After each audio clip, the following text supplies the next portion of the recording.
Welcome home, love. Today I'm answering viewer questions. I did put up a video and I asked you to ask questions, and I got quite a few. I did get a lot. So this is my very first one, and it was how to start building your self-confidence after a life trauma. So the only way I know to really tell you guys, or the easiest way to tell you guys how to do this, is to tell you about one of my life traumas. And then using that, I will show you examples of how we start getting past this. Now, if you're this personality type that cannot listen to someone tell stories about their life traumas, this is your warning to just go ahead and clock out now, baby. This one ain't for you. And before I proceed, I have to explain to those of you that don't know me in real life that laughing is part of my personality type. I laugh all day, every day. So if you feel like I'm laughing at an inappropriate time, it is what it is. Anyway, so let's get to it. When I was in the first grade, I was in a Christian school, not Catholic, before y'all even say it. And one day I wasn't feeling well. I went to the school principal and asked him to call my mom. And from that day through the fourth grade, that man decided that it would be a good idea to molest me periodically in his office. For some unknown reason, I suffered in silence and told no one.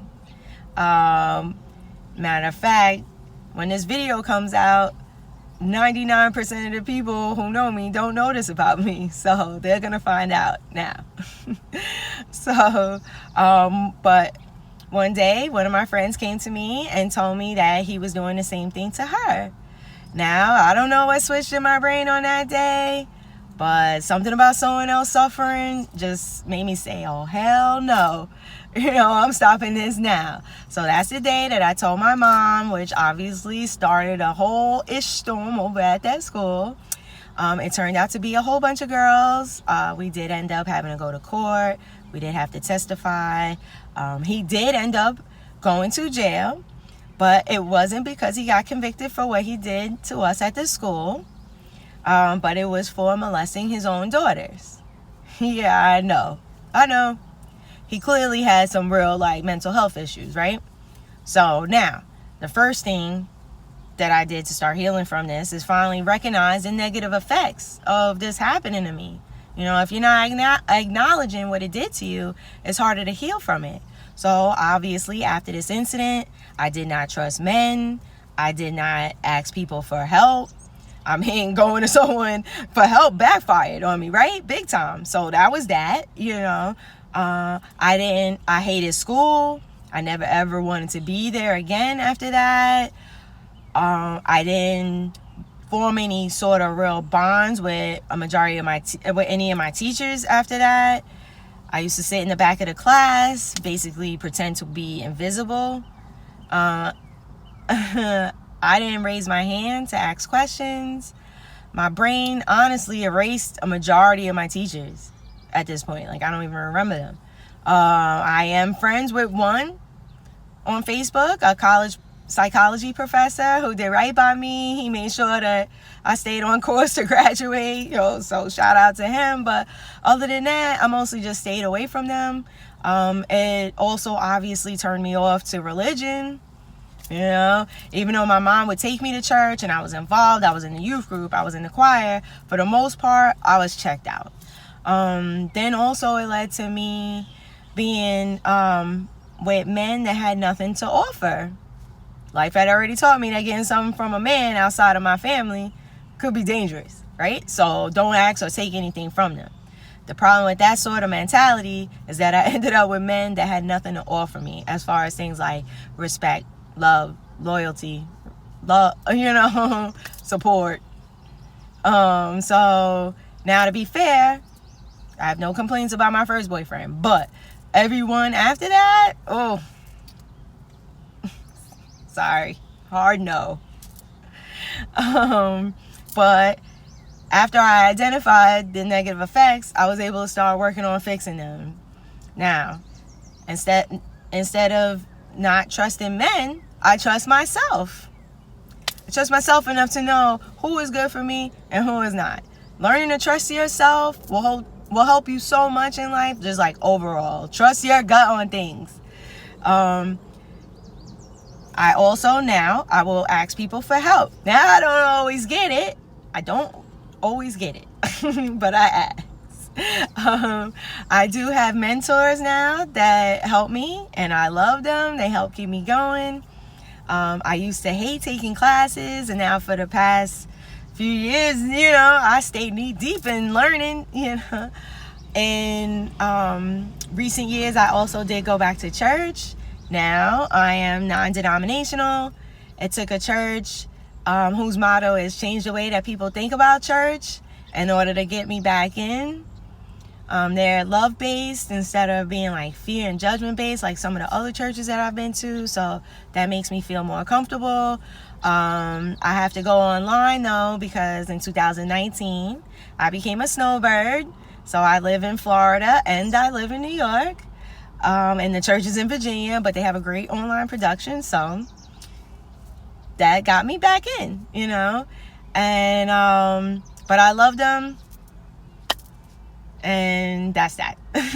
Now, this is a judgment-free zone. I don't care who or what you believe in, but I will encourage you to believe in something, no matter what you call it. It does help with healing traumas. One other definite lesson learned was that I promise you, you will never, ever, never see me with another man that doesn't value me again. No more of this half-ass nonsense. And I know that and I know that I can ask for that because I don't ask for anything that I don't also offer in return. And I really want to drill this part home for you guys. Do not settle for being treated by as less than you deserve to be. Believe that you are worth so much more, despite what some other people have told you, and despite some of the things that you have told yourself. You deserve more. Anyway, moving on. So, what's the next thing that I had to do? I had to try to come up with positive takeaways, any positive takeaways that I could. Now, that's a hard one, right? You're like, what in the hell is Nina talking about? But hear me out. This part isn't always something that you guys are going to be able to come up with, but it helps to try. So, mine are that I'm proud of myself for standing up for others. Because I spoke up, who knows how many other girls I saved, from being put through that same thing, plus the others that were actively going through it. Also, obviously, after this, I was put into a different school. There is where I met two of my closest friends that I still have to this day. And one of them is the mom to my two brilliant, beautiful goddaughters. So it led me to something that I cherish in life, right? That helps. Also, if I hadn't gone through that trauma, I wouldn't be here, able to sit here and tell you guys my story and how I healed from it. Turning that pain into power and using it to help others do the same thing is something that makes me happy, And now lastly, and this one really isn't going to be for everyone, but I'm telling my story.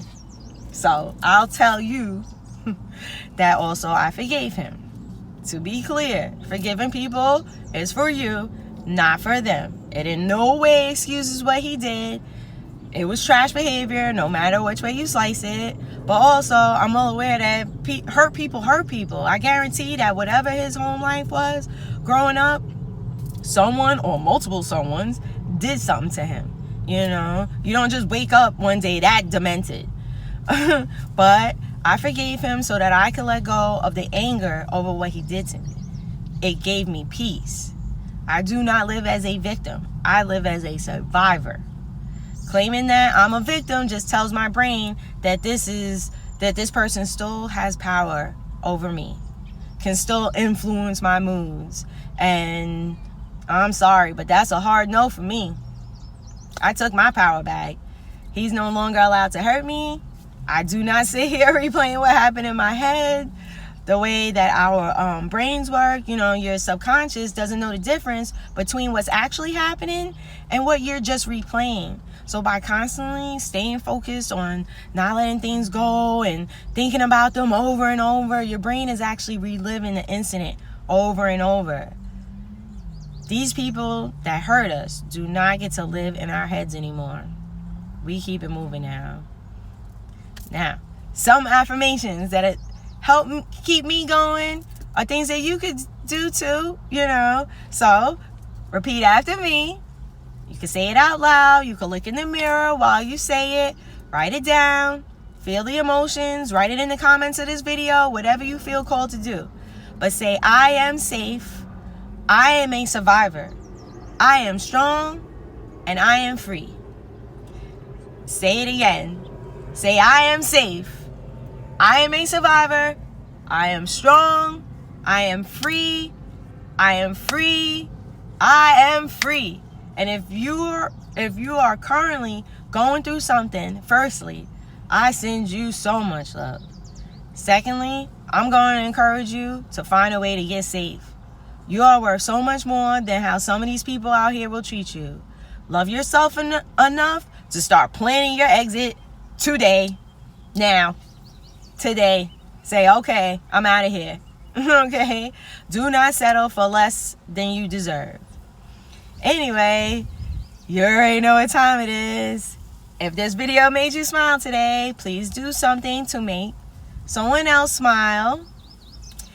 I'm so grateful for you. I believe that you can do this, so please believe in yourself. I love you. Stay blessed.